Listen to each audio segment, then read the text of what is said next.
My tears, they've fully fallen to the ground. Prowlers Claw has been going around for 2 weeks now. I've been drinking more alcohol than the eye could meet. Clips doesn't cut it anymore. The new Yomu's, the second I was trying to get over, Rai decided to break her apart from me. What can I do now? There's no more lassies around here for me. It's time to skip town. What? Who's that? Iceborn Gauntlet? What the shit? This crugly ass lassie wants to be with me.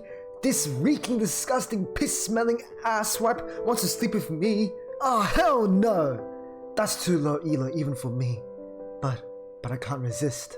My soul needs somebody to rest with. Okay, fine, one night.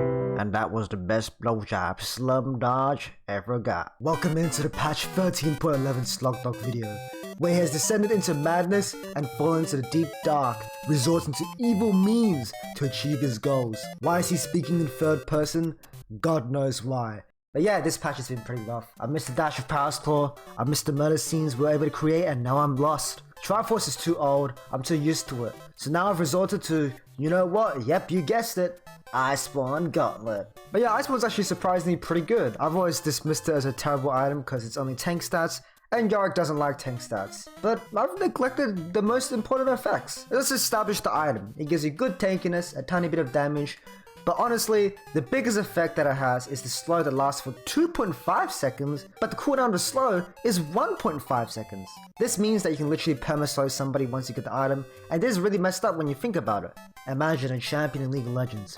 Pretty normal guy, does his stuff, right? But then he gets one item, and all of a sudden, he's unkillably tanky, has a slow that he can reapply to you with virtually no cooldown, and most importantly, slowly smothers you to death with his base damages. That's Yorick of Iceborne. And so, along with Iceborne, I decided if I'm going to be a tanky scumbag that provides really strong slows, why not commit to the role? So the second item is Grudge, and it just makes a good slow as well, and also gives you damage so that you can actually farm to a somewhat decent level, and also be able to hit the enemy. Thirdly, we got Redemption. I'm a devout man, I pray to the riot gods for LP, but I am cursed by the sins of the past. Redemption's perfect for this. Oh, and also, I guess a global massive AoE damaging healing nuke that slows the enemy because of Grudge is also a pretty decent effect. Imperial Mandate is the fourth item to this equation, and I get it. You might be looking now, okay, Slugdog, this is just too much. You know, you've cooked too hard, what the hell is wrong with you? Well, the thing about this build is, if we're so deep into the tangle weeds of shit, why not fully cover ourselves into it? Imperial Mandate gives extra utility because every time a ghoul maiden even orders an enemy, it procs Grudge, which procs the slow, and because of the slow that procs Mandate, it makes it so that whenever your team hits them, you get a big juicy movement speed boost and extra damage. Also just makes the build super annoying, because now you're doing a bunch of mixed damage. Last item, I don't know, just build whatever you want. I never got to the last item, but GA seems pretty good for its tankiness, Chem Punk for Grievous Wounds or Serpent's Fang for anti-shielding. Or hell, Cleaver if you want to break some armor. Now this build I conjured is a team-fighted build and provides a lot of utility. It makes Yorick completely opposite to his expertise, so I understand if some may not want to go this build, and this is just the result of a man descending into madness, okay? This next build, however, is the result of 1,000 goth girls and cute femboys. A porno filming me. Okay, no, not that. Duskblade Yorick. This patch, they mega buffed Duskblade, making it do up to 20% extra damage instead of 15%, and making the threshold for maximum damage lower, so now you can be doing 20% extra damage at 30% of the enemy's health. Okay, that's a lot of percentage talk, but basically, less health now equals more damage. But that's not even the main part, honestly. The most important part is that they finally fixed the bug of Duskblade. Now Yorick's ghouls and maidens are finally affected and work with Duskblade now. The damage effect, not the invisibility effect. Why the hell would ghouls and maiden go invisible? That's just stupid. Please Riot, make them go invisible. Anyways, Duskblade gives a shitload of damage because it's a straight up increase in percentage damage. And also, it gives the clutch factor survivability, making it now one of the most powerful items and fun items in the game, in my opinion. It's a really solid first and second item, allowing you to go serrated Dirk first item for huge kill pressure, and then building even more long swords to kill harder, and also it's just so goddamn amazing in the 1v2s, 1v3s, 1v5s, for the invisibility effect. The current Duskblade build I like is Duskblade first item. It just meets and shreds and devours people. Great build path with a lot of kill pressure and makes you hit like a brick. Have you ever thrown a brick at a kid's head before?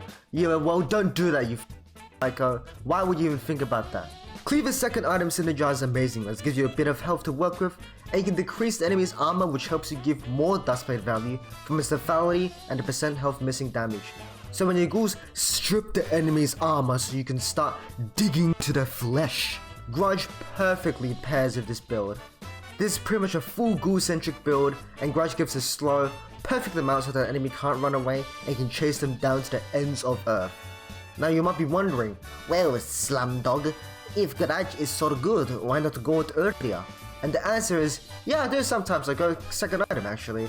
The problem is, 1v1s become harder because you don't have any health or tankiness, so it's a price of more damage but less tankiness.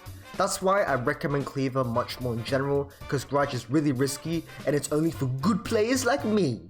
Go Cleaver though, it's actually just more consistent. Fourth, this isn't gonna surprise a lot of you fellas, you know, 90% of you are gonna know what it is.